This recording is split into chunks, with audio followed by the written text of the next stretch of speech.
आज एक और न्यूज लेकर आया हूं आपके लिए रिजर्व बैंक ऑफ इंडिया से। रिजर्व बैंक ऑफ इंडिया के पास हमारे इंडियन बैंक एसोसिएशन जो है वो लोग पहुंचे और उन लोगों ने रिजर्व बैंक ऑफ इंडिया से कुछ चीज की डिमांड की और रिजर्व बैंक ऑफ इंडिया ने उस चीज को मंजूरी भी दे दी। एक कुछ समय पहले एक बहुत ही बड़ी खुशखबरी आई थी सभी बैंक एम्प्लॉइज के लिए और वो थी सैलरी रिवीजन से रिलेटेड। 2017 से जो सैलरी रिवीजन आपका ड्यू था सभी बैंक एम्प्लॉइज का, उसको हाल ही में पिछले साल मंजूरी दे दी गई थी और इसका मतलब यह था कि नवंबर 2017 से आपकी सैलरी हाइक हुआ था और जितना भी अरियर था वो सभी के सभी बैंक एम्प्लॉइज को दे दिया गया था। इसी के तहत एक जो ये बाइपर्टाइट सेटलमेंट हम कहते हैं, उसी के तहत एक और चीज, एक इंपॉर्टेंट चीज हुई थी और वो ये हुई थी कि सभी बैंक एम्प्लॉइज की जो पेंशन है उसको भी रिवाइज किया गया था और जो पेंशन देनी है वो रिवीजन की गई थी up to 30% of the basic salary जो आप लास्ट टाइम ड्रॉ करेंगे। मींस जब आपकी रिटायरमेंट होगी तो आपको जो मैक्सिमम आपकी पेंशन मिल सकती है वो 30% आपकी बेसिक सैलरी का मिल पाएगी। ये चीज भी उसी सेटलमेंट में की गई थी। अब आप ये सोचिए कि सर आप कह रहे हैं कि नवंबर 2017 से सभी बैंक एम्प्लॉइज को सैलरी दी जानी है विद दी हाइक, जो हाइक किया गया था आपका उस परसेंटेज से आपके दी जानी है। तो अभी से तो ओके है, अभी से तो मान लीजिए हाइक होगी आपकी सैलरी, मगर पिछले 3 साल की सैलरी एक साथ क्या कोई बैंक दे सकता है? एक सोचने वाली बात है ना कि पिछले 3 साल की सैलरी एक साथ कैसे दे देगा। तो ऐसा नहीं होगा कि एकदम से आपको सभी के सभी बैंक एम्प्लॉइज को इतने गुना जो पिछले उनके हाइक हुआ प्लस इस साल की सैलरी इसी साल में दे दो, तो बैंक का कितना एक्सपेंसेस बढ़ जाएगा। एक सोचने वाली बात है ना कि बैंक का कितना ज्यादा एक्सपेंस बढ़ जाएगा इसी साल में। पिछले साल जबकि वो सैलरी दी जानी थी, चलो वो सेटलमेंट लेट हुआ, जो भी हमारे यूनियंस और दी मैनेजमेंट के बीच में नेगोशिएशंस होती हैं उसमें डिले हुआ, that is a different thing. But अब जो टेक्निकलिटीज आ रही हैं यहां पर वो ये आ रही हैं कि कैसे ये चीज पॉसिबल होगा।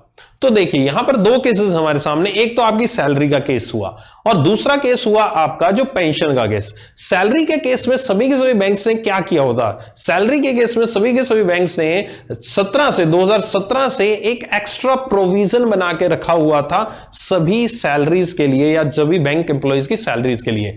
यानी कि उन्होंने एक अनुमान लगाया था कि हां इतने परसेंटेज इंक्रीज सैलरी में होगा और जो भी अरियर उनको ऑब्वियस देना ही पड़ेगा जब भी वो सेटलमेंट होता है। तो हर एक वर्ष क्या करते थे, एक अपने प्रॉफिट में से कुछ हिस्सा अलग से एक साइड में रख लेते थे और उस साइड में जो वो हिस्सा रखते थे उसको प्रोविजन फॉर दी सैलरी उन्होंने नाम दिया। और अब जाके जब उस चीज का अरियर, पिछले इतने सालों का अरियर देने की बारी आई, तो उन्होंने उस प्रोविजन से जो अलग से उन्होंने ऑलरेडी अपने एक्सपेंसेस को काउंट किया था, ऑलरेडी नेट प्रॉफिट में से घटा रखा था उन सालों में, उस चीज को अब यूटिलाइज किया।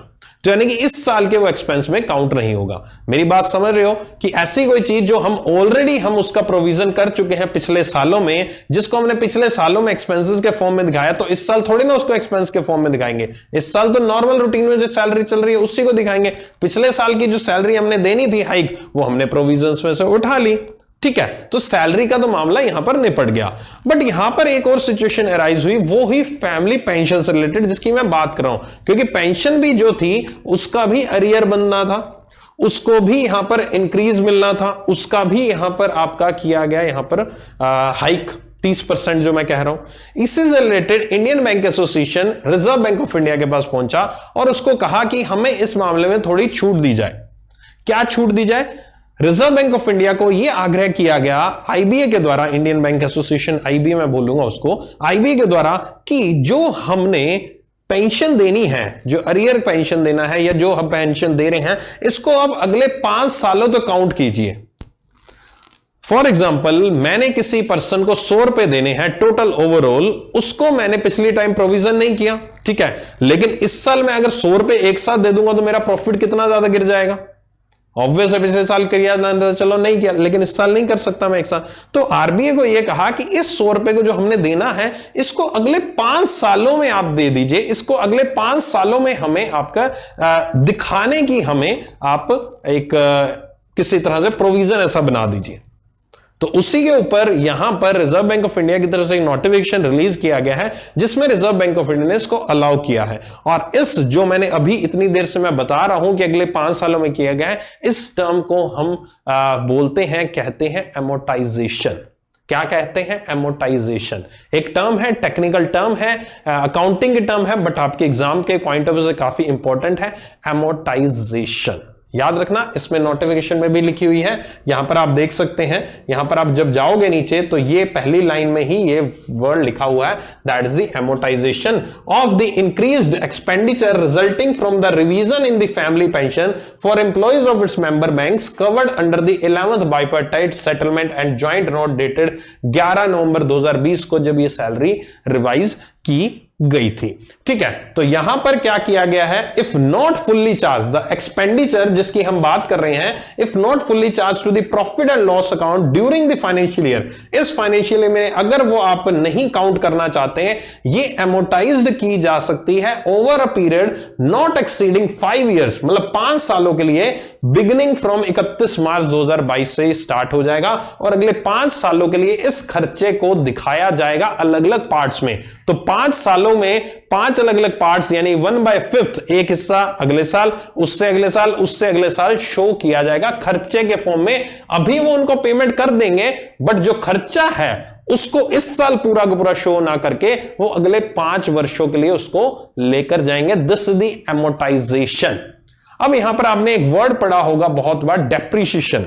डेप्रिसिएशन क्या होता है? डेप्रिसिएशन होता है कि ऐसी कोई चीज जो आपको दिखाई दे रही है, जो आप टच कर सकते हैं, उसका यहां पर उसकी वैल्यू को हम डिवाइड करते हैं उसके जितने भी लाइफ से, उसकी जितनी लाइफ है। फॉर एग्जांपल मैं यहां पर पढ़ा रहा हूं, टीवी है, इस टीवी की कुछ ना कुछ लाइफ होती है अकाउंटिंग टर्म्स में। फॉर एग्जांपल 10 साल है इसकी लाइफ अकाउंटिंग टर्म्स में, अकाउंटिंग टर्म्स में बात कर रहा हूं, साइंस के टर्म्स में नहीं बात कर रहा। तो 10 साल है, इसकी वैल्यू फॉर एग्जांपल 50,000 है, तो 50 साल को हम 50,000 को 10 टुकड़ों में डिवाइड करके एवरी ईयर इसकी वैल्यू हम 5,000 अपने एक्सपेंसेस में काउंट करते रहते हैं और अगले 10 साल तक ये चीज आपकी जीरो हो जाती है। तो अगले 10 साल बाद भाई इनकेस आपको टीवी को बेचना है तो एकदम से आपको 50,000 का झटका नहीं लगेगा ना, एकदम से नुकसान नहीं होगा, बट आपका 5,000 करके आपने 10 टुकड़ों में उसको कर दिया।